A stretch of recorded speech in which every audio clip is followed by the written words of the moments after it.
the podcast, we are finishing up this little fun Friday series with Emily Infeld and Elise Cranny of the Bowerman Track Club. Welcome to the podcast, ladies. Yeah, thank you for having us. Emily's like 50th time returning guest on the show. I love it. And I'm so excited because, Elise, you are, well, I mean, there's a few Bowerman Track Club ladies that I haven't interviewed yet, but, I recently interviewed Carissa and Vanessa, so I'm so excited to get you on the show, and we'll have to do a solo interview here soon as well.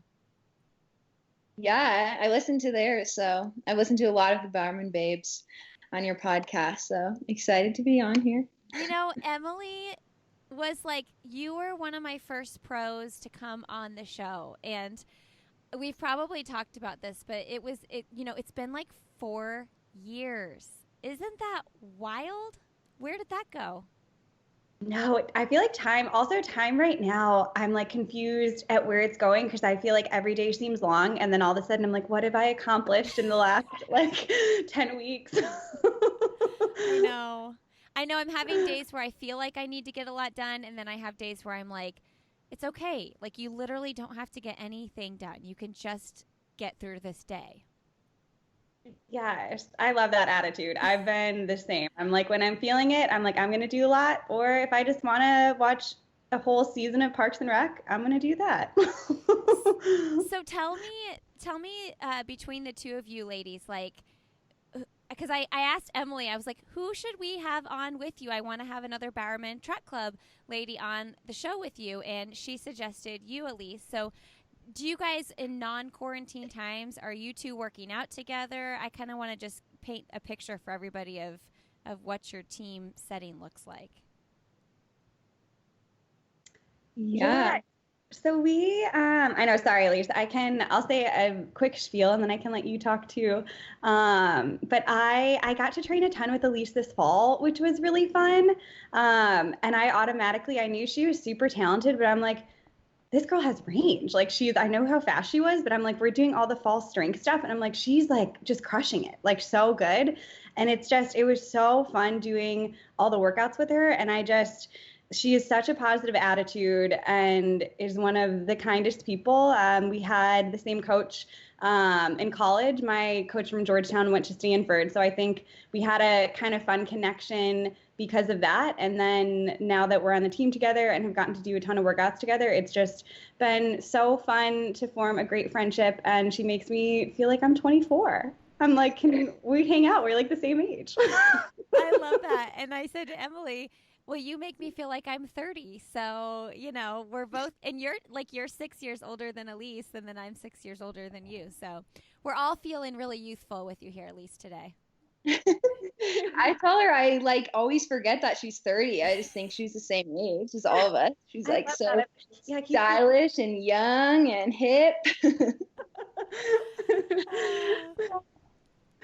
But yeah, I feel like we complement each other really well in training too, because Emily comes from more of her 10K strength background, so she can pull me along in the strength sessions, and then I come more from like 815, so can help her in the speed stuff. So it works well. Okay, so Elise, you joined the team, remind me and everybody else, right before Vanessa or right after or at the same time? Right after. So I'm a year younger than Vanessa, but I had a 5th year in cross. So I joined March of 2019. So it's kind of a weird timing to join, but okay, yeah. Because when I talked with Vanessa, we were talking about like the classes that came in. So you kind of came in solo, whereas other people have come in more so groups. Yeah, like her and Carissa joined the fall right before me, and then I joined like 6 months after in March. Okay, so why did you choose Bowerman? Yeah, I think the biggest thing is the team and, being surrounded by just incredible people and athletes that I just felt were going to make me a better runner, but also a better person. And I think coming from Stanford, like the team was always so important and something that was so motivating and such a big part of like my love for running. And I feel like that's sometimes hard to find post collegiately. And I think that was like the main, you know, thing that was so attractive about Bowerman was like it's almost like a college team post collegiately in terms of like this incredible group of women all working together and wanting the best for one another. I love that you said like that you wanted the team to be with a team that made you a better person as well, because as we all know, like life isn't just about running, even though that's, you know, your career and a lot of what you're investing your energy and time into. Yeah, totally. Okay, Emily, you just said that you were paddleboarding this morning. So tell us about that adventure.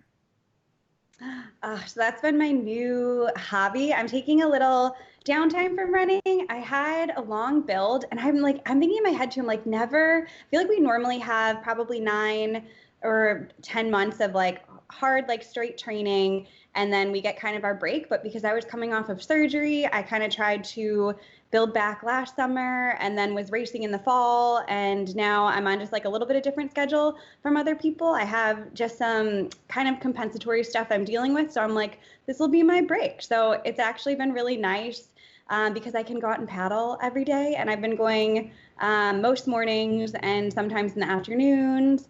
And it's just so quiet and peaceful. I live on the water, so I can just take my paddleboard like literally right from my garage and probably walk like 100 meters to this little kind of 50-foot trail and then walk down there and just post up in the water. And it's just been so calm and peaceful and gives me like a good headspace, I feel like, and it's my kind of meditation time in the morning. And it's also really hard, so I'm trying to get better at it. Like work all those core muscles, stabilizers, stability muscles. Okay, this is maybe a dumb question. Do you wear a life jacket when you do it? No, so that's actually the thing that I feel like I probably should. Okay. I feel pretty safe because I'm on a river that's super calm and the water's not like freezing. And I think that's probably where most people, if it's really cold out, like that sort of thing, where you want to be careful, just, I don't know, or if you're in kind of treacherous water, if you can get sucked in. But me and Max were just talking about it yesterday. We're like, we probably should get that just to be safe. So I feel comfortable and I can kind of go right on the shoreline. So I'm like pretty close. If I were, Max fell in the other day and it was so funny because I feel like he's given me grief about like my form and stuff. And I'm like, oh, and look who fell in. Oh, I love it. That's so funny. It does sound really peaceful. I think I would be terrified about falling in, if nothing else, for the cold, because the water's probably really cold. Oh, I love it. Okay, so since we last talked, Emily, you and Max, you were not engaged when we last talked. I looked back and it was fall. I cannot believe I sound like a broken record, whatever. I cannot believe it's been this long. But we just did a random catch-up episode. This was the episode we had to re-record because my mic wasn't on. Do you remember that? Yes. Okay, and so I was getting like all the details of Max because he was relatively new, I feel like, at that time. So I was like, everybody wants to know about your new cute boyfriend. So since you've gotten engaged, so congratulations. Oh, thank you. I know. I feel like I couldn't talk enough about him, that you're probably like, so, like, do you have a boyfriend? I'm like, yes, here's everything. I love him. He's amazing. Now, Emma, who is my communications coordinator, has told me of a story that you shared on Emma Coburn's live Instagram. And I want you to share it here in case all of my listeners did not tune into that live. Elise, you're laughing. Do you know what story it is? I don't know for sure, but I'm guessing. You've probably heard it. I'm sure you have. Do you know what I'm talking about, Emily? I think I do. It's about the engagement and about Max asking your dad permission. Yeah. Can you share? Yeah. Oh my gosh, no, it's so funny. I love my dad. He's like the kindest. So I'm gonna start it off with that. He's like the kindest soul. But um he Max and I had been talking about getting engaged and had been looking at rings. So I shared that with my family. But Max still really wanted it to be a surprise. He wanted to ask my dad's permission. So we went back to Cleveland for Christmas and he asked my dad, like they went out, I think to just grab like beer and wine at the store and then we're coming back. And so kind of something where my dad's like, oh, I'm going to go to the store. Like, what do you guys want? Max is like, well, I'll just come with you and like pick stuff out. Oh, there he is now. Hi, Max. Um, but he asked my dad's permission that night. And literally the next morning, my dad told me. What did your Max, dad say? we were in the car and he was like, so Max asked me yesterday if he could ask you to marry him. And I was like, what? And he's like, yeah. And then my dad just started like talking and talking about it and talking about like, you know, like you're like, because both my sisters, my oldest sister is married and then my younger sister is engaged and is getting married in September. But he was kind of like talking then about like what they learned from like their weddings. And I was like, Dad, what? Like, what are you talking about? We're not even engaged yet. Like, I think Max did that to try to be surprised. So I immediately told Max. Max is like, wait, what? He was like, I told, like, now I don't know what I'm supposed to do it now. Like, now you know you're expecting it. Which then to Max's credit, like, I do feel bad because we would go out to dinner and we'd come back and I just have like a frown face on. And Max is like, what's wrong, Eeyore? And I'm like, I just thought you were going to propose tonight. It's like everything we did, we'd like go for a walk and I was waiting for it. So yeah, I love my dad, but I was like, not a good secret keeper. Oh, is he getting ready to go for a run? Did he leave? Oh yeah, he did, but he'll probably come back. Okay, because I was going to ask him a question, but if he's going to come back, that's fine. Oh yeah, I know. Shoot, I should have like looped him in there. He just tried to scurry away right now. I saw his running shoes in his hands, and I was like, oh, he's totally going for a run right now. Yeah. Oh my gosh. Well, I love that story. I think it's hysterical. So it was 6 months. Oh no, it was so yeah, when did he asked my dad? Yeah, like right before Christmas in December, and then he proposed in March. Okay. So yeah. You got yourself a quarantine proposal. Yes. I remember seeing that picture. I'm like, well, at least, you know, I like during quarantine right now, we've been remodeling our kitchen. So I keep saying, at least we have something to look forward to. Like this kitchen remodel is exciting, like, you know, and so you have something exciting that happened. I feel like so many people have been in this like mundane phase of their life and you have a shiny new ring on your finger. Oh my gosh, I know. It makes me so happy. Like, whoo, I just look down at it and it's so sparkly. I love it. Well, Elise, are you quarantined alone or do you have a roommate? I actually live with Vanessa and then Sean, who's also on the team. Okay, so cool. The three of us all went to Stanford and we all live together. So that's been nice to not be lonesome during quarantine. Yeah. So then have you all been working out together? What does that look like? So we have been, Vanessa and I were running together a good amount, just kind of from our house. And then, yeah, we haven't been able to work out as a big group, but it's nice to have Vanessa and even Sean will sometimes run with us if we're not going too slow for him. But I was going to say, do I know Sean? He's on the men's team. Yes. And he's the same year as Vanessa. So he joined the same time as her. Okay. So like what is going on in your state? Is the whole group getting back together soon? Like as far as social distancing rules and whatnot. So, yeah, I think they're hopefully starting to lift things in Oregon. I feel like, I don't know, I feel like we're kind of lucky in that it seems like Oregon, at least the area where we were, was like very on top of it very early. So I feel like it was able to keep cases pretty low. I don't know. Yeah. I feel like they did a really good job of, yeah. So Oregon's been pretty low key compared to obviously like New York City and other big cities.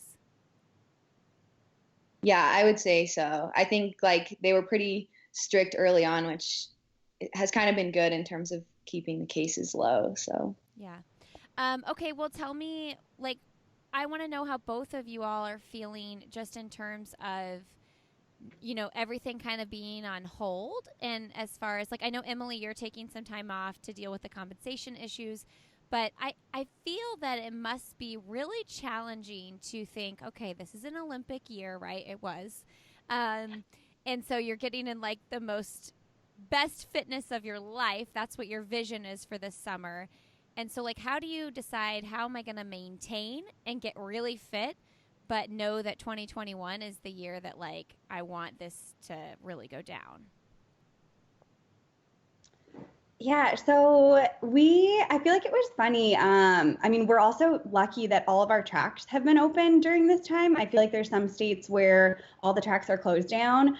So once quarantine hit, Jerry started texting us our workouts, and I feel like he kind of flipped a switch, and we went from, I mean, we were working out hard, but then just doing some pretty intense track stuff that I was like, oh, okay, it's like game on now. We're gonna get some like good fitness out of this, which was good. I think too, we had like a team Zoom, and he's like, I think right now we can still get really fit, and like all the fitness we have now, we can just build upon that for next year, which I think is good. And it's unfortunate because it's easier, I think, when you have goals in the short term ahead of you, where you're like, okay, I'm going to race in 3 weeks, and then like I'll race again in a couple weeks after that or whatnot. So, you kind of get to show off the fitness you're doing. I think it's hard when you're just kind of week in, week out, just grinding, being like, oh man, like I know this is good for me, but it's not, you don't kind of get to reap any of the reward from that until later on. So I think it's been a good lesson also in just our kind of mindset going into this, and knowing that like we really have to love the process and love the training, and all of this will pay off, but it's just not for right now. We won't get to show it off, won't get to show it off for a little bit, but it'll pay off later. So it's just knowing that all this work, we can build upon it for next year. Yeah, I was going to say, Elise, for you, like, you're so fresh into your pro running career. So I imagine graduating school, realizing you're going pro, and then so soon into that journey being like, well, wait a minute, you can't really compete right now. How's that feel? I imagine that's hard. Yeah, it's definitely hard, especially I was a little bit banged up during indoor season too, so I was definitely like very inspired by watching all the Bowerman babes race at Boston, and was excited to be able to race with them in the spring. But I also feel grateful in some ways, like Emily said, just kind of being forced to focus on the process. And I think I didn't have as much consistency. I was like kind of injured on and off a bit in college. So I feel grateful kind of for this extra time to just keep, building Jerry miles and keep building that strength that I think will really pay off down the road. So trying to think of it that way is like, okay, this is a good time to like mature as an athlete and really gain, that strength.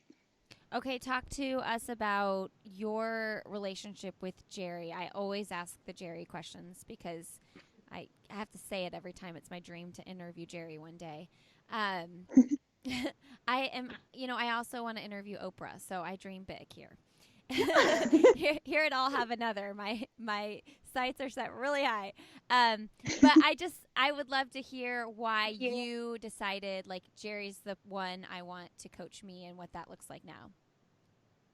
Yeah, I think again, I think even wanting to be coached by Jerry kind of goes back to the team too, and just seeing what Emily, Shelby, Shalane, I mean, everyone on the team has done, and in such a wide array of events too, the steeple, the 10K, the marathon, the 1500.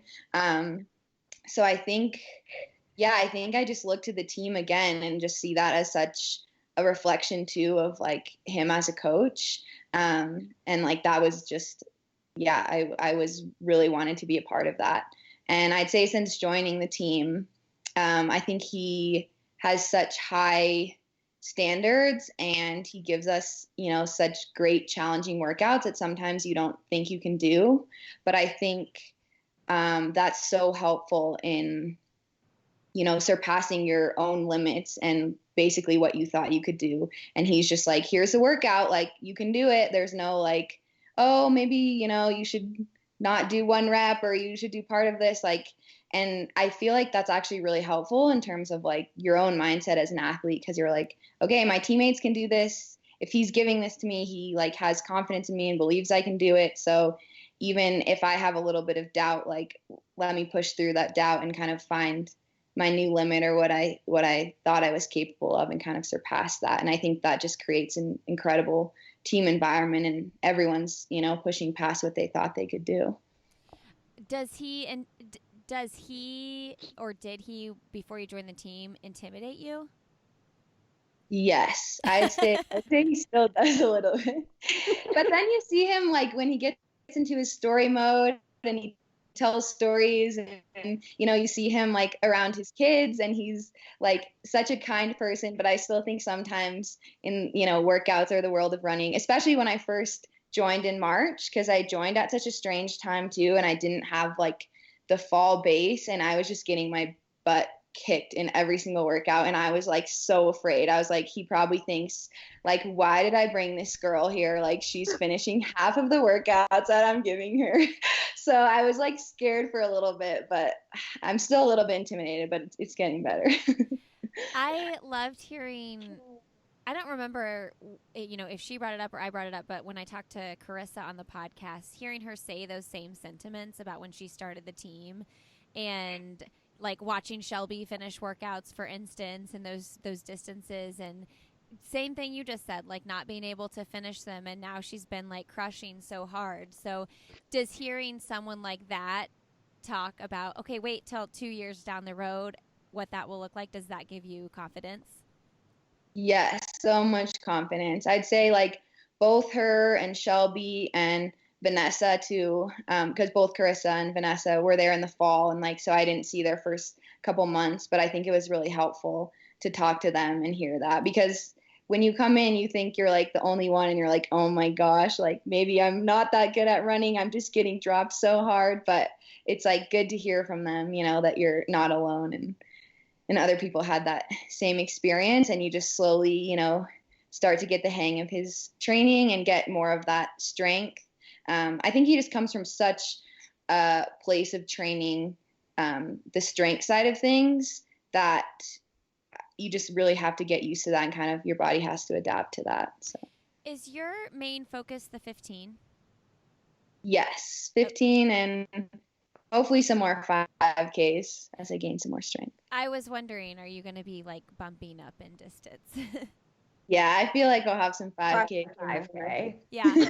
Sorry, just wanted to interrupt and say that. I'm like, I've seen her training, and she's about to have a huge PR whenever there will be a 5K for her to line up. Sorry, just need to interject that. Like, you should do the 10K. I'm like, no, the 5K seems good right now. You can stick to the 10K, and I'll just watch you crush that. You let Emily stay on the 10K. Yeah. When do you guys have any thoughts on when you might race again? I mean, it's hard to know, right? Oh man, I know. I don't know. I mean, I still have some hope that there's a race in Australia in December, that there's a 10K at least, and I'm still thinking that could potentially be a thing. But I don't know. I think Jerry even had talked to us and said, just as now races have been moved to the fall, that we're going to probably get back into our normal fall routine. So he's not sure if those will kind of fit. But I think we're all kind of looking to see, like, you know, maybe something earlier in the winter, or kind of late fall. But yeah, just for right now, going with the flow. Yeah, Emily. Well, first of all, wait. Australia, were you going to do that anyway? And is that something everybody was going to do, or was that just like Emily wants to go to Australia, so I'm going to race in Australia? I've been trying to throw that at Jerry for the last couple of years, because I was like, I have to get the 10K standard for this year. So I'm like, there's this 10K in Australia. I really want to go. And Jerry was, I think, like down for a little bit. He's like, that could work. Maybe that'll work. But then I think just based on stuff I was doing on the roads, he was like, you know, I'm not confident you can go and run that time by yourself, which is fair and valid. And that's a long way to go. But I'm like, well, maybe like we're all really strong and we'll all be like ready to get some racing in. I don't know. I think I would love to go to Australia in general. Yeah, it sounds amazing. And just trying to see what races are on the horizon that I think will potentially not be canceled or not be moved. So I'm like, that one, I feel like it's far enough away that I'm hoping, yeah, it'll still be going on. I know, gosh, it's crazy to think of that. Okay, so I'm curious, have either of you done any of these like well, no, Emily, you did that koala challenge on quarantine. Did you do it, Elise? I tried. Sean and I tried. We actually need to try again. It didn't work out too well. We kind of failed, so might need to try again. Okay, so I'm talking about this challenge that, and if listeners know, it's this challenge on Instagram where you like crawl up over the other person, like, and you go up over their body, and then you go underneath, and you have to come up in between their legs. It looks very sexual to me. I'm very uncomfortable watching these koala challenges. I'm like, what's going on here? Do you hear what I'm saying? Oh yeah, they're definitely kind of awkward. Like I feel like I was watching this, I'm like, I can't watch this. This looks horrible. And Max's mom called us and was just dying laughing. And she's like, this is the funniest thing I've ever seen. And I'm like, oh my gosh, I feel like this is just like so bizarre looking. Who did you watch do it? Or Max's mom, she called and told us she was watching it, but I think I saw Emma and Joe do it, and then Aisha and Will, and I was like, all right, I'm gonna do it too. Yeah. I haven't done it yet. I guess we should try. I don't think I'm strong enough. Does the person that's doing the crawling over have to be the strong one? Because you have to hold your own body weight, right? Yeah, I think you both have to be strong because it's like the person has to stand totally still while they like you're like have your foot like by their face and are kind of like I feel like I was like jumping off of Max, like I was using him as like a propeller to like hurl myself over his body. That I was like I don't like I would crumple to the ground if someone was like putting their whole body weight on my knee, like trying like use me as like a trampoline to like jump into the air. But I didn't have enough core strength. I kept doing this thing where I would try to go on one side and then I would just like slide down his leg so slowly to the ground. Like it just was, yeah, I couldn't stop laughing. I think most of them that we did. And that was my biggest downfall. How many tries did you do? I think that was number 5. Oh, that's not too bad. Yeah, but I didn't need him to help me because I like got to a point and I was like trying to crunch up and then I just couldn't stop laughing. So I was like, help me. And I just put out my hands and he just then like hurled me to the end. Oh, I love The it. laughing gets you. That's I think why we failed. I tried to like come through his legs and then come back up and like you have zero strength when you're laughing. Like I physically can't pull myself up when I'm laughing so hard. So it's just an epic fail. Like I'm trying to have a good time here and Yeah. it's really ruining my strength. I tried the handstand one that I saw you do, Emily. I cannot lift one of my hands up. I guess you have to hold yourself up with one arm, right? Yes, it's weird though. I also don't know if I'm like, I don't know how close you're supposed to be to the wall. So I feel like that I was talking to Kate Grace about it because she had done it.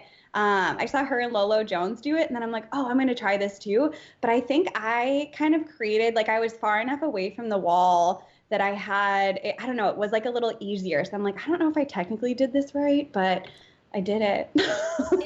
Okay, somebody told me, because I tried it on my Instagram stories and just failed miserably, but posted it anyway. Someone told me your head should face the wall, and my head was facing out, but I thought heads faced out. Oh, Like, I don't. You go stand up and you go upside down, right? Oh yeah, wait. I think mine faced the wall, so maybe that's why it was easier. Okay, so I guess I'll try it with I'll do it today. Yeah, I'll yeah. do it today. I'll try it with my head facing the wall. But I am not strong. I have ever since quarantine. I'm so sad, you guys. I for one full year have been dedicated to going to this reformer Pilates class. I go every single week. I love that. But like at beginning of March, so I'm like kicking myself because an entire year of like actually doing core and really full body, when you do the reformer, you're getting your butt, you're getting everything, just gone. I'm like 2 months out, just gone. And my instructor's doing these Zoom classes. it's just not the same. And I mean, she's awesome. I just can't get myself to be motivated to work hard in front of my computer screen with my kids running around. You know what I mean? Oh my gosh, no. I mean, I think it's hard. I do Reformer too, and I've been doing the Zooms, but I'm like, it's hard enough when like Boots comes into the screen for like a hot second. Yeah. And like, I feel like I have to go in my own private room so that I don't know, or I'm like not distracted by Max or whatnot. But I'm like, you're so impressive with like your kids running around trying to even do that. I feel like that's, that's a lot. Yeah. Well, and also, I mean, it's just something to be said for being in a group setting. Even I go to those quad classes, but like you just want to. It's why you guys work out with your teams, right? Like you just want to work harder when you're with a group of people. Oh, totally. I think it's hard to like, I don't know, the Zoom stuff, especially for that. Pilates is so cool because they can see like if you're slightly turned one way or not. But I feel like it's so hard unless you had like a million angles on you. So you could see like you're like both sides, the back, the front. So you could see like how your hips are moving. Mm-hmm. So for me, almost it's like, I'm like, I can't tell if I'm like quite doing this the exact same way. Whereas when you're on the Reformer, you like, yeah. My hips are never squared right. She is forever fixing my hips in class. And so when we're doing it on Zoom, I know they are not right. And she'll have like 30 people on the class in Zoom. So we're all just like these little boxes. But even if there was 3 of us, she can't see what I'm doing. I guess I'm just like, well, if it burns really bad, I'm doing something right. Guys, yeah. Okay. I have listener questions because I had another question, but I'm afraid that one of the listeners asked it and I want them to ask it. So let me pull at least one of them up and then we can discuss. Okay. Oh, let's do Vanessa's question first because I was going to ask you both about your coach and I think Vanessa kind of covers this. So hold on just a second. Okay. Okay, Emma texted me this. Here it is. Okay, so it might be a little bit quieter, but I'm just going to put this up to the mic. Hey, Elise and Em, it's your favorite teammate. Hold on, I'm going to start it over because I feel like it really will be quiet. I hope you guys can hear it. Okay. Hey, Elise and Em, it's your favorite teammate here. And since we all share the same college coach, I was wondering, what is a fun memory that stands out to you from your time with Coach Milt? Something that really stands out to me actually is that he would always talk about Emily in his speeches to our team. And he described her as fun, kind, bubbly on the surface. But if you get her in a dark alleyway, she's a stone cold killer, just speaking to her competitive and driven spirit. And I really loved that. So I want to hear your Coach Milt memories and stories. I love that. I was like, that's so perfect. Oh my gosh, I love that. It's nice to hear Vanessa's voice too. That was cute. He really would always use Emily as an example, and it was great. Like in big team meetings and in one-on-one meetings, he would meet with me and he would be like, Elise, you need to be more like Emily. You need to be like balanced, like have fun outside of running and like not be like so intense in school. You need to find more balance. And he was like, and then when she got on the track, she would just go ham and be such a good competitor. And yeah, so he would always use you as an example. Oh my gosh, I love that. I feel like Coach Milt talks me up way too much. And it's so funny to hear that when I love him telling you guys to be balanced, because I think my first 2 years of college, he told me I need to be a little less. And my balance needed to steer more in the direction of track. Less the direction of friends and going out. That's hysterical. So I'm like, I like that he uses that as an example now to be like, she was really balanced. And I'm like, yeah, I think I was in the wrong direction for a little bit there. Now the other way. Oh, that's so funny. Oh my gosh. I don't know. I'm thinking about Coach Milt. I just love, he always says fired up. And I feel like I still think of that phrase, but he'd always talk about getting fired up. And one of the things I think is so funny is that going to Georgetown, he would always call us a blue collar school because Georgetown isn't really blue collar, clearly, but we didn't have a track. So we would use a community track that was also a dog park, and it was only 320 meters. So that was where we did all of our workouts. So he would, I think when we were getting ready for big races and meets, he would always talk us up and be like, we're the underdogs, like we're the blue collar team out there. And I loved it because I thought I feel like for us, we had to know going in that it's like, we don't need all that stuff because we don't have it. We're not going to have it. So I'm like, he would kind of change that perspective. So he's like, use this as a positive when it's something that you would see it as a negative. And that's something he said to me on my recruiting trip. He's like, I'm not even going to take you to the track because the track is garbage. Like it's not the track, like our facilities aren't good. So I'm not going to sell you on that. And I think for me, him being so honest about that. And then he's like, but you know what? We can excel and we can be really good and we can win Big East championships. We can still win national championships. And just having his just confidence in us and in the program and the culture of the program was huge. So I think that just for me, I don't know, I always remember his speeches and I always just kind of laugh about it because he would get so heated and so fired up talking about how we're the underdogs and blue collar, and it cracked me up a ton. And then I remember going to practice and there would be dogs just like off leash running in the middle of the track while we're trying to do a workout. And I'm like, you know what? It is what it is. It doesn't matter. This is just, I feel like, better mental practice for us. And like when we go out to a race, there aren't going to be dogs running all over the track. So, it's good. So those are some of my favorite Coach Milt memories and speeches. He's so good at the getting you pumped up speeches. Vanessa and I talk about that, like even every once in a while, and we talk to him now, like you get off the phone and you just want to go like race right now because he just fires you up in a way that's, not many people can. I think that's pretty cool that all three of you were coached by him. That 3 Bowerman ladies were all coached by him. And I love hearing positive stories from college coaches because, there are plenty of women who had poor experiences with certain coaches. So I always just love to give people the opportunity to speak positively about their coaches when they had a good situation. And it sounds like that's what you all had.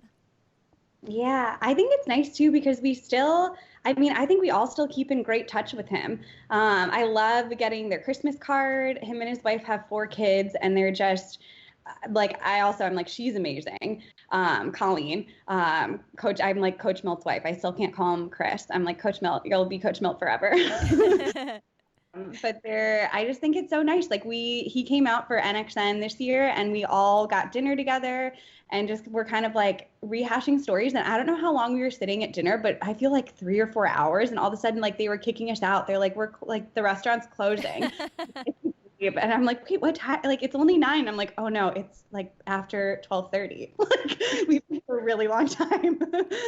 Props to them for staying out till after 12:30 with 4 kids at home. You will not see me doing that.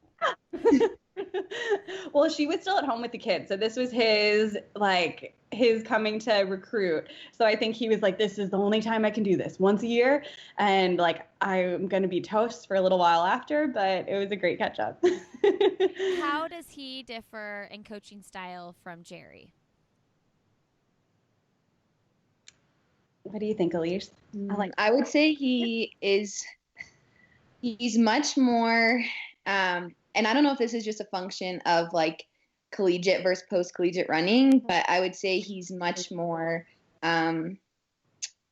like communicative, I guess, in terms of like day to day, and like that could just be a function of the college system. And he'll definitely like, again, like we've said in his speeches, like hype you up and tell you, what he thinks you can do and like really make sure you're like fired up and motivated going into a race. And I'd say Jerry is a little more like quiet and definitely doesn't have, speeches that necessarily like get you fired up in the same way that Coach Milt does. But he also like Jerry's really good at like knowing what kind of shape someone is in. Like I feel like he can tell you what kind of shape you're in and then people go and do that in a race. So he has a really good idea of what you're ready to do. But yeah, I would say that's the biggest difference. I don't know what your thoughts are, Em.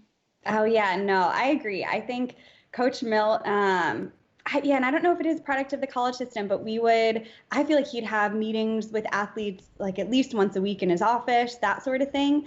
And he just told us, I mean, at least in college for me, he would write like every like minute that you're running. He'd be like 25 minutes in the morning, 35 minutes in the afternoon, whereas Jerry writes the workouts for us.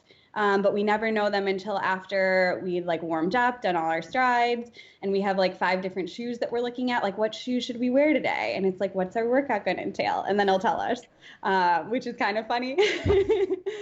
Yeah, and a little different in that sense. But then Jerry too, I'm like, when he does say something, if he's like, you're going to make this team, or you're going to win this race, or you're going to run this time, I feel like we all know we're like, oh, he said that, like, we can do that. Like, we better be able to do that, which gives us confidence in that sense, as well, going into the race, but not as much as those kind of like passionate speeches where you're like, I want to go race right now, which Coach Milt does. I picture Jerry just like giving you a look that tells you can do it, just based on the interviews that I've had with the people on the team. Yeah, I definitely think that's true. I do think it's like Jerry, it's funny because he can be really talkative. Like, I feel like when you get him on the phone, you're like, oh my gosh, Jerry, like, get off the phone, like, stop talking about the same thing for hours and hours. Like, I got to go now. Like, when you get him on the phone, because I feel like he doesn't always answer. And then we're like, Jerry, where are you? And then you finally talk to him and it's like, all right, like, I just needed a 5-minute quick answer. And now it's been 45 minutes. I got to go. Which is kind of funny, but I do think I mean, normally is like pre-race, he'll just be like, give us 1 or 2 words, or just his quick thoughts. And during the race, I remember a 5K Shalane and I did in Houston, and just looking at him kind of on the side of the track, because it's like so fun. I feel like you can line all the tracks there right on the fences in Europe. So he was right there, and I don't even think he was cheering, but I just like looked at him and saw his face, and I was like looking to be like, am I on pace? And he just like nodded, and I was like, right, yeah. Like, I keep going. Oh, listeners, raise your hand right now if you're like, Lindsay, stop harping on Jerry. We know you love Jerry. Okay. This is another listener question from Elizabeth, okay? Here we go. Hi, Emily and Elise. Did you try any projects or crafts or new recipes during quarantine that did not turn out as you had hoped? Anybody other than the koala challenge? Oh, my first 5 attempts at sourdough were horrible. Oh, you're a sourdough person. I know. I'm one of those people. I kind of hate it because I'm like, I see all these memes about all the people baking bread during quarantine. I'm like, oh, that is me. Mm-hmm. I never did it. It stressed me out. I was like, something's going to happen. I'm not going to, because do you have to be patient to do sourdough? Because I don't have patience. Yes, no, so that's my problem too. And that's what Max said to me. He's like, why are you trying to do this? Like, you don't have patience at all. And I'm like, this is a practice in patience. And then I would do a sourdough that turned out terribly, and I'd get a little too upset that it didn't turn out. And I'm like, okay, just try to like be positive. And then it started to turn out, and I'm like, all right, I feel way better about myself. But I'm like, I think it was definitely annoying at me for a while. Like, I threw out a whole starter because I'm like, this isn't working. Like, this is garbage. After I'd spent like 12 days doing it and like 5 failed loaves or something like that. And Max is like, it's just bread. And I'm like, this is the only productive thing I've done all quarantine. It hasn't worked. Well, where do you even get your starter? I know my best friend in my neighborhood has a starter, and she's always offering her starter to people, and I'm like, stop offering your starter to me, because I don't want your starter, because I'm stressed out thinking about trying to make this bread. That's what I kept trying to tell. I was like texting the girls on the team and some of my girlfriends in Portland. I'm like, do you want me to drop one off on your stoop? And they're like, no, thank you. I don't need it. But I actually just made mine from scratch. So you can do it. One of my best friends from home, her and her husband were doing it. And that's what kind of inspired me. They were like, it's so fun. And we were kind kind of trying to share our tips back and forth. So I'm like, okay, if you guys are doing it, like I started it, I think 2 or 3 days after them. And then we were trying to just see like, not like compete, but just kind of see like how we both did and kind of compare things, which was like a fun way to stay connected. To my friend Bridget and her husband, which is fun. But all you need is flour and water. And you just have to, it takes probably 7 to 12 days for your starter to be active enough to use for bread.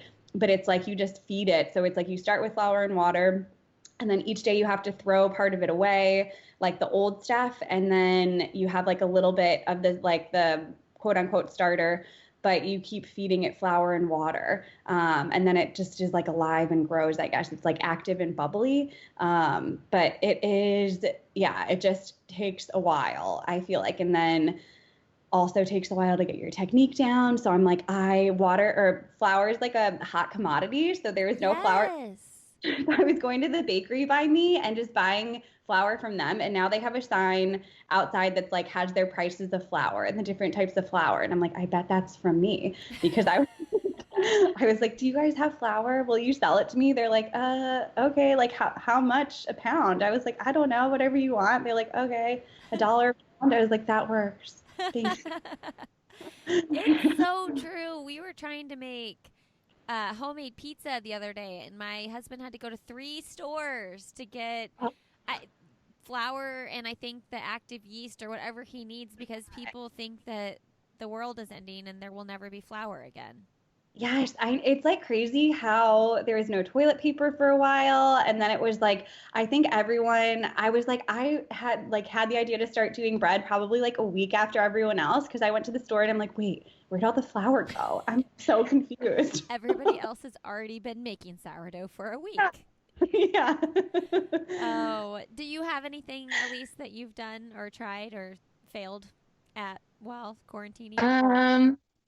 Let's see. Sean and I did Emily did one of these, but the like Bowerman at home like core videos, and it ended up turning out well, but it took us like way too many tries. Again, I was laughing way too hard, and we were trying to do a fun like partner one, where we were doing like partner exercises together, and I was doing like a med ball throw against his stomach instead of like a wall, and he was getting so mad at me because I was laughing so hard and it wasn't working, and he was like, Elise, this is taking us way too many hours. So it eventually worked out, but it was like a fail for a while considering it was taking us just a lot of hours to do.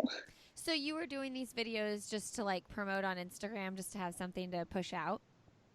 Well, like Chris Derrick and Emily Pritt and kind of wanted to have Bowerman have more of a like social media presence during this time and kind of, give workouts and tips for people at home. So on Tuesdays, I think every Tuesday they would release like an at-home core video. So like Emily did one, Gwen did one, I think Courtney did one as well. And then on Thursdays they were doing like throwback races and having people on the team commentate like old races, and then they were doing some Instagram lives with people on the team on Sunday, which was really fun. I think just to try to like reach out to people and followers and kind of give insight into life at Bowerman, and kind of connect during this quarantine time. So.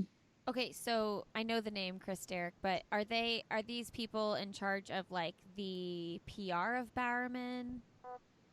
So Chris is on the team, and then him and Emily, I say, play a big role in kind of like the social media and building the group and the Bowerman Youth Club, and all of that type of stuff. And they are really good at it. So okay, so they were just like, hey, let's get out there, like let's do some fun interactive stuff just in general. I think it's kind of been like hard to strike a balance with that right now, because I don't know about you guys, but I've kind of felt like, oh, I should be doing more, like I should do an Instagram live, or I should be posting more, but it like honestly kind of stressed me out, so I just backed away, and instead I've been producing extra podcasts. But I don't know, did you guys see Steph Bruce post about like she was doing all these Instagram lives, and recently she posted like I overdid it, like I was just doing a little bit too much and I just needed to step back. And what she said just really spoke to me, because She was doing it in a different way. For me, I've been doing extra podcasts because I've been looking for this purpose to like, you know, I want some purpose in my life right now when everything feels crazy and I can't go places. And I remember thinking when I kept seeing Steph, because you know when someone you follow goes live, you get the notifications on your phone.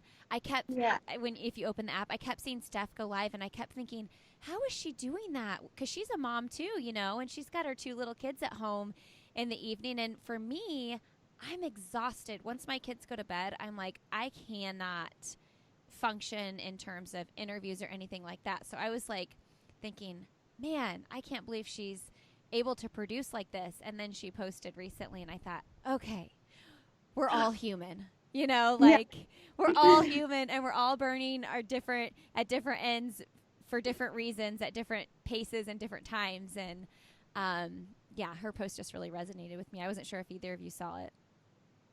Oh yeah, no, and I mean, I totally agree. I feel like for a while, I don't know what it was, because I'm like, we were still like training really hard. It's not like we were taking a downtime from our like workouts or like track sessions, mileage, all that kind of stuff. But I felt that need where I was like, oh, this is a time where I feel like I need to be doing something. Like I need to be like figuring out how, and I don't know if it necessarily was like I need to be like connecting to people or like trying to feel like I have a purpose, or like because I don't get to show like I'm doing my workouts and I know that I'm getting fitter and building upon that, but there's no races to show it off. And I'm like, I need to show that I'm doing something or that I'm gaining something.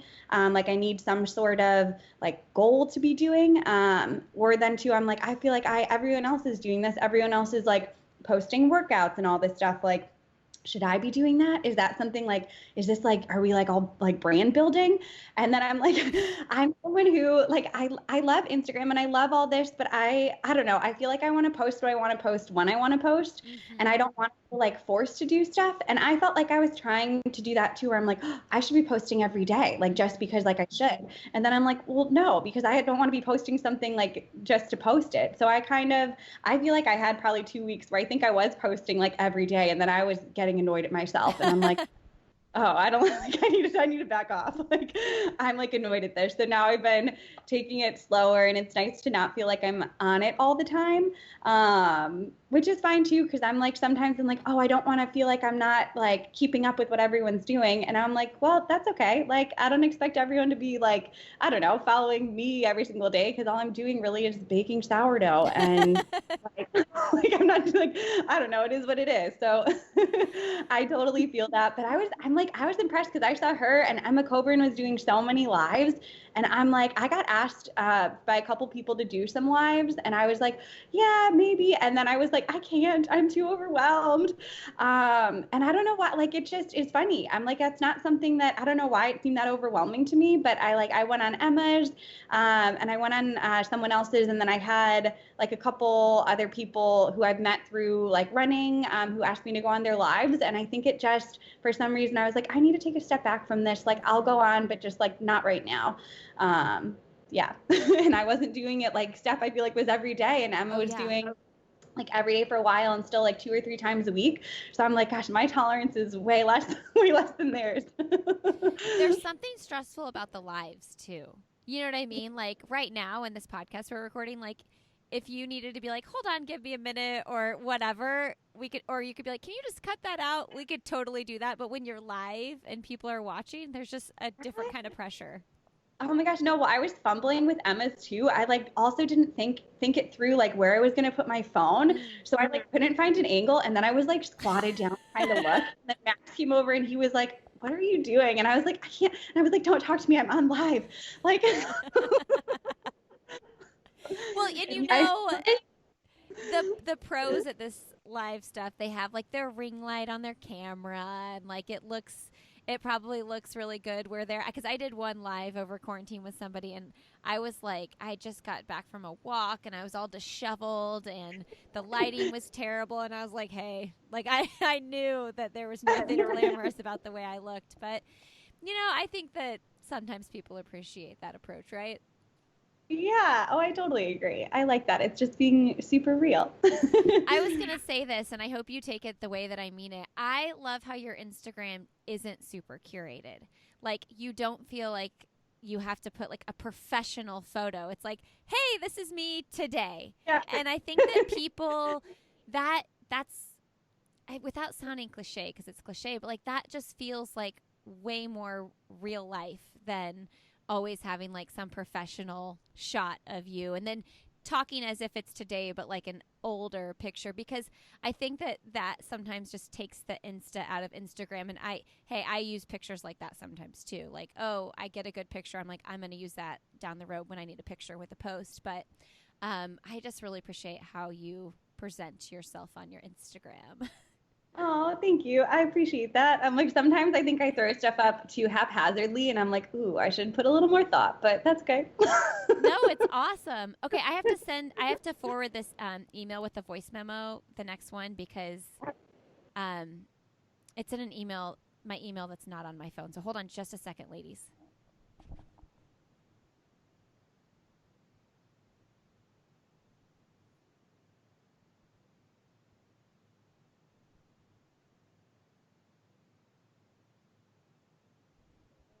I have two.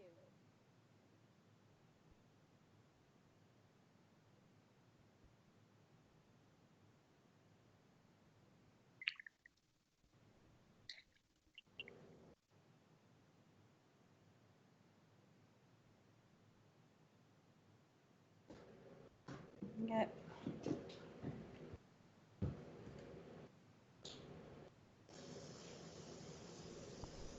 Okay, I sent them. I usually do this ahead of time, and I totally just realized they were sitting in my um in my other inbox. I'm trying to separate my work emails from like just my regular Gmail, and then I end up forgetting to look at the work emails, which I guess isn't really a terrible thing. Okay, here's another one. This is from Lizzie, and I think it's a hilarious question.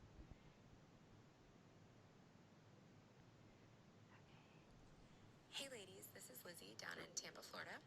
I have a question that I'll just pose to the whole group, get a little discussion going.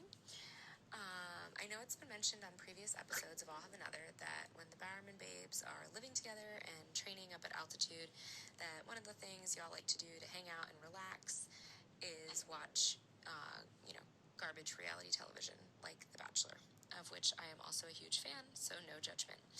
But I want to know, irrespective of everyone's relationship status, and by the way, Emily, congrats on your recent engagement. But, if everyone was single, which of the girls, or I guess I should say women, right, Lindsay? Which of the women do you think would make the best and most entertaining contestant on The Bachelor? Thanks, y'all. I love that. I thought that was such a fun question. What do you think? I mean, I don't know why I just thought Vanessa in my head, just because she's beautiful and like so fun. And I think she also would be like, she wouldn't be drama. I think she'd be the people who, if other people are having drama, they'd like talk to her and she'd be the one like eating it up and being like, oh gosh, okay. Like, let me bring these chicks back to reality. Yeah, I feel like Vanessa would be really good. I thought of Vanessa or Colleen. I think they would both do really well on it and be entertaining. And Colleen wouldn't like take any drama from anyone. She would like lay down the law, I feel like. Yeah. I mean, what about Shelby? Like, she would just be like, what is happening here? Oh yeah, Shelby would be really funny to see on that, because I feel like she'd be like, I feel like the guy would be into her and she'd be like, I don't even want to be here. That's what I was picturing too. Oh, that's so funny. Because who do we have left? We have Carissa, Marielle. Who are we missing? Who have we mentioned? Courtney. Yeah, Courtney, Gwen. Kate. I'm gonna say Emily. I think that you'd be funny. Yeah. Sorry, Max. We're sending her to The Bachelor. I told Max I wasn't going to, but I told him, I was thinking of applying for The Bachelor before we met. He's like, what? I was like, yeah, I don't know. I mean, I would. Would you do it if I was a young single gal? I mean, like I think it'd be kind of fun. Yeah, I feel like it'd be fun. And I think it's so funny, the girls that are friends from it after, because Yeah. I'm like, I feel like you're supposed to be competing for a guy, but I love seeing that they're like going on vacations together and they get to know each other well because they probably spend more time together Oh, than for any of sure. the girls spend with the guy. Oh, for sure. I love that. Yeah, that's so funny. I mean, I've been married for 12 years, and I every time I watch The Bachelor, I always like picture myself in the situation. I'm like, well, I would have done this, and it's like, Lindsay, you are so far removed from that ever being a reality of your life. Stop thinking like you're actually there. But it's a fun escape. Oh yeah. That's why I think I love it so much and why we all love it is that it's just a good escape from reality and from just seeing we're like this is just a different world. And it's always so entertaining. I'm like the things that people get upset by, but I feel like they kind of do torture tactics. They like don't let them sleep and I feel like they like force or like they're like, here, we don't have anything to eat, but here's all this alcohol. Yeah. Let's see how you react.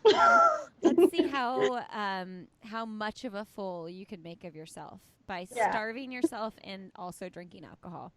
Yeah. I always wonder because they never show video. I'm like, these chicks have to be working out. Like, either they're not eating at all or they're working out a lot. But you never see them ever exercising. You see the dudes exercising, like on The Bachelorette. You see the guys like doing push-ups and stuff, but you never see the girls working out.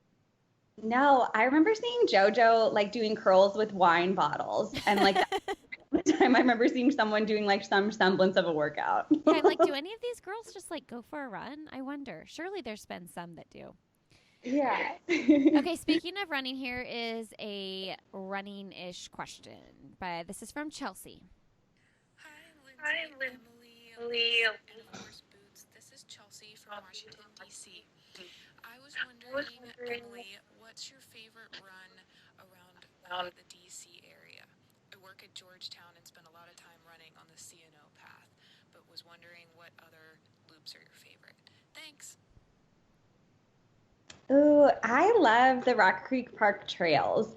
I feel like they're so like they go on forever and ever, and you can do lots of loops from them through different parts. And we would do this loop from kind of where the Georgetown track is in like Burleith area of Georgetown in DC, and you would hit these. We called them reservoir trails because it was off Reservoir Road, but it was Rock Creek Park trails.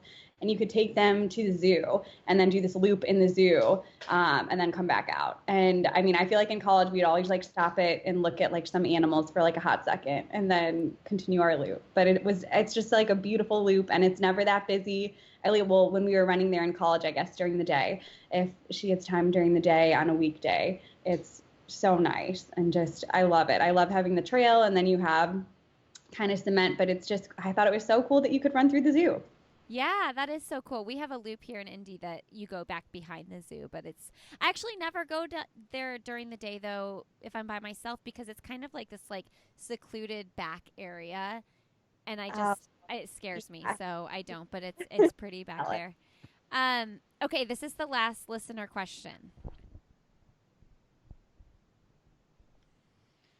Hey, Elise and Emily, this is Carrie Tollefson. You guys know me from the running world as a broadcaster, but also with C. Tolly Run, my podcast. And I love what you guys are doing with Bowerman. You're amazing athletes, great people. Your smiles light up every room. And listen, my question for you is who makes you tick? Who makes you excited to race? Who makes you excited to train? Is it a competitor? Is it your partner? Is it your coach? Is it your family? Who is it that helps you get through that 9th rep when you have 10 by 1 mile, or that 20th hill when you have 24 of them, or that dreaded 10th lap of the 5K? Who is it that gets you out the door, gets you through the race, and wanting to represent the red, white, and blue? Good luck, you guys. Stay focused. We're here for you. Thanks, Lindsay. Oh, I love that. I love Carrie. What do you think, Elise? Do you want to go? And then I'll go. Yeah, that's such a good question. I feel like there's so many people. I'd say The first person that comes to mind is my assistant coach in high school. He was assistant cross country coach. His name is Jason Hartman. He actually ran for Nike for a bit and was fourth in the Boston Marathon, I think 2 different years.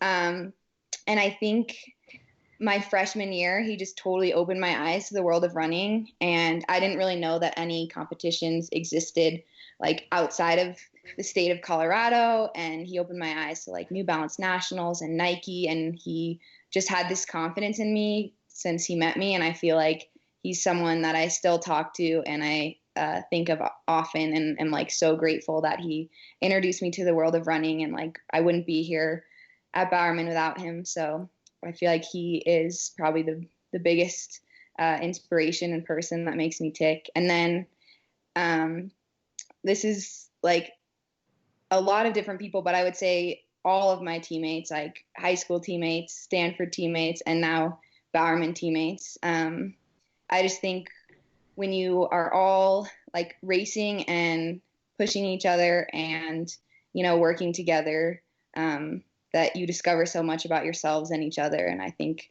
all of the runs that you have together and all those hard workouts you push through, those are the people that you're also like thinking about in races and thinking about when it's getting really hard. I love that.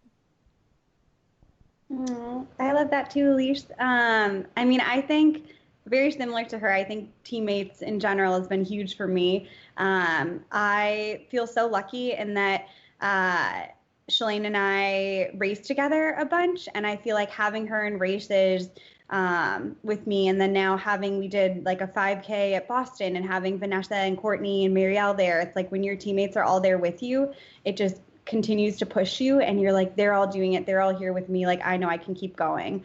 And I think what's so cool about our group is the wide range, and that there's so many people, everyone's going to have a bad day, and it's when you have those bad days and then you look around at your teammates and you're like, okay, I'm having a bad day, but like I can still continue to work, like I can do this, they're doing it. I think that continues to push me as well. And I just think, I don't know, the women U.S. distance running is just so good that I can look at so many competitors. Like I think Molly Huddle is just amazing and incredible. And the American record in the 10K is so fast.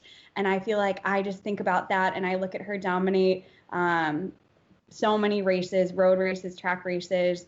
And Sarah Hall as well, I think is super inspiring to me. And just seeing kind of the work they put in and how I feel like Sarah has, this last couple years, she's had some incredible races, but she doesn't knock it out of the park every time. And that's also really inspiring to me to be like, she just grinds day in, day out. And she, has continued to build year in, year out, but that doesn't mean that every race she knocks it out of the park. And I think that's a good lesson for me, and looking up to those women as well, who I think are just continuing to like elevate the game, and U.S. distance running has been really inspiring and continues to get me to be like, you know what, I want to get faster. I'm looking at how fast these women are running, and I want to continue to try to close that gap and be closer to them.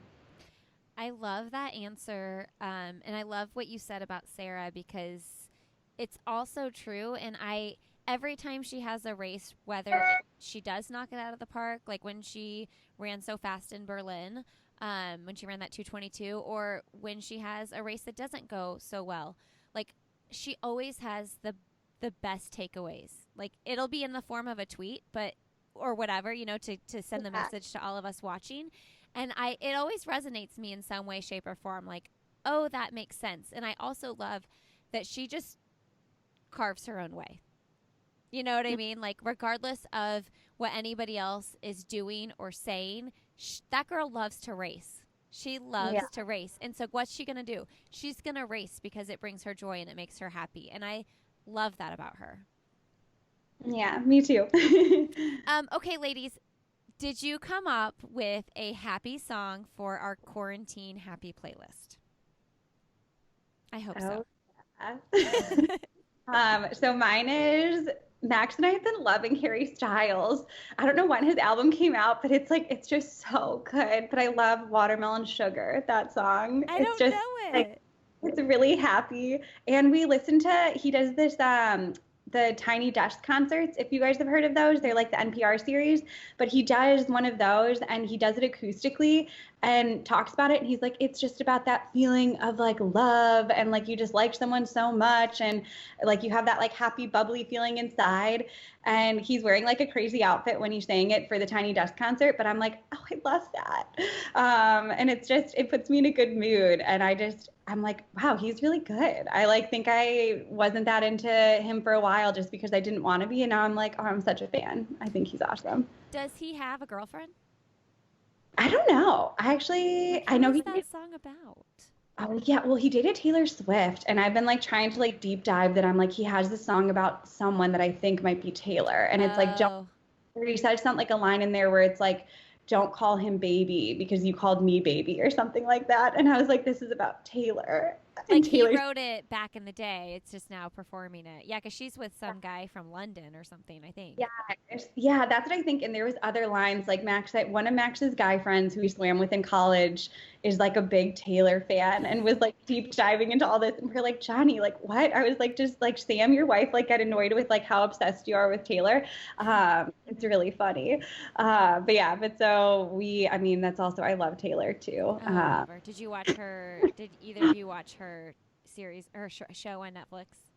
Yes.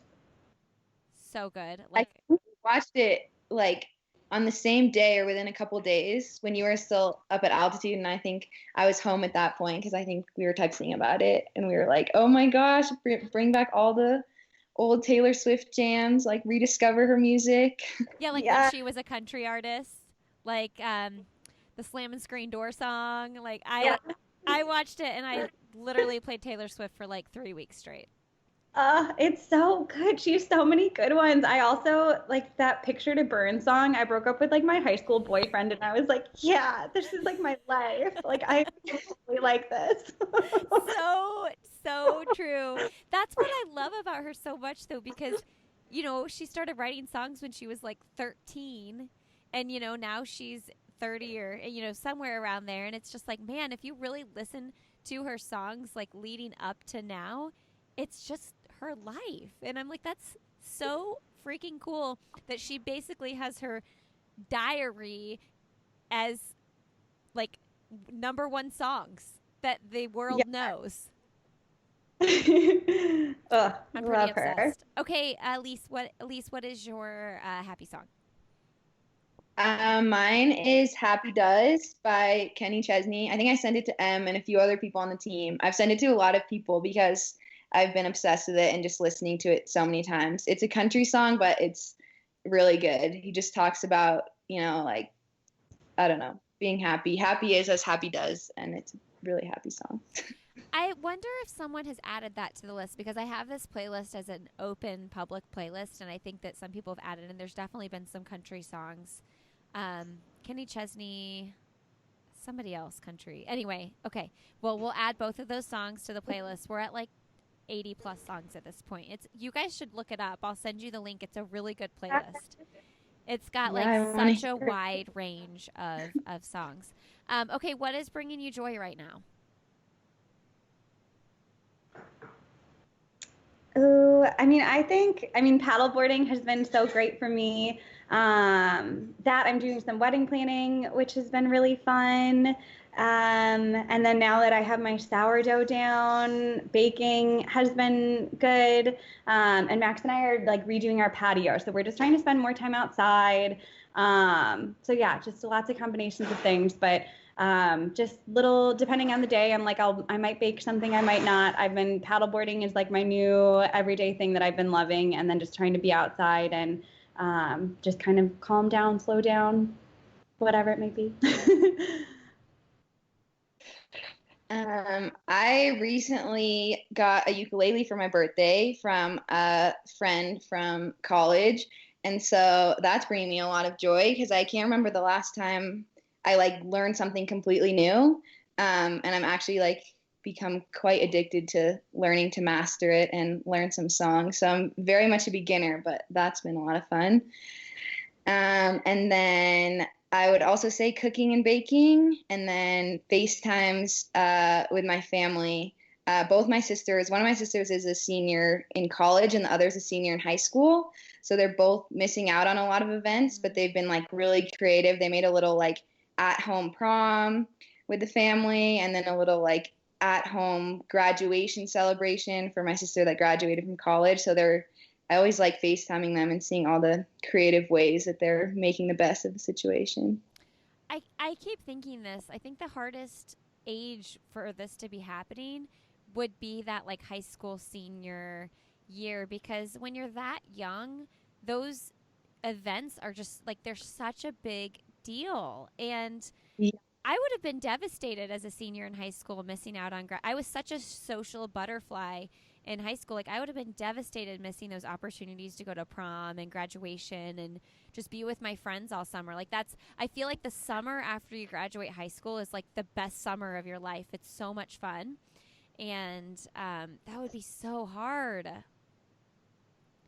Yeah, I know. And I feel like school, was canceled, and it's like they didn't even all get to say goodbye to each other. It's like the last time you might even ever see some of the people in your class, like in your life, because people go in such different directions. And it's sad that there's not one big like celebration or something at the end. Thank God for social media. Well, you'll be knowing what Susie and Becky and Karen are doing 20 years from now. You'll know how many kids they have. That's why like high school reunions just have no, big. It just seems like they're no big deal anymore, because you literally can see what everybody's doing already anyway, for the most part, unless there are those few people that went off social media. You're all caught up on their lives already. Yeah, because this is so crazy to say. I think I'm like 2 years away from my 20-year high school reunion, because I'm 36. I got to be close. Maybe 3 years. And I'm like, it seems so far away, but also I'm like, a lot of these people, I'm friends with them on Facebook. So when I see them, I already know so many things. It's such a weird time. Yeah. Tell me about the ukulele real quick and we'll wrap up. Are you just learning on YouTube or what? Yes, just learning on YouTube. The first thing I started learning was the basic chords to I'm Yours, but I still need to like work on the strumming pattern. It doesn't quite sound very good. And I wish I had a better singing voice, because it would really like make the ukulele even better. So Can Vanessa sing? She can be your singer while you play the ukulele. I know, I need to. I've tried to recruit Sean, but he doesn't like to sing for me. Okay, ladies. Well, let's end it with tell us something that you're excited about for the rest of 2020 or 2021. Oh, I mean, I'm excited thinking about getting married to Max. That's like my happy thing. We did joke about it, and we're like, maybe we should just go to the courthouse now and like just get it done, and then we'll have a party like later. But like, let's just get married. But no, he's like, right. Is that gonna happen? I don't think so. Are we doing that? He's shaking his head. Do you want to say hello? Can we get a Max cameo? Yeah. Can you come in really quick? He looks very handsome right now. Oh, does he have his mustache? Yeah. Hi, Max. Can you say hello to the listeners? The last time I talked to Emily, we talked so much about you because you guys were newly dating. So I think that everybody would love to hear you say what you love about Emily. Oh yeah.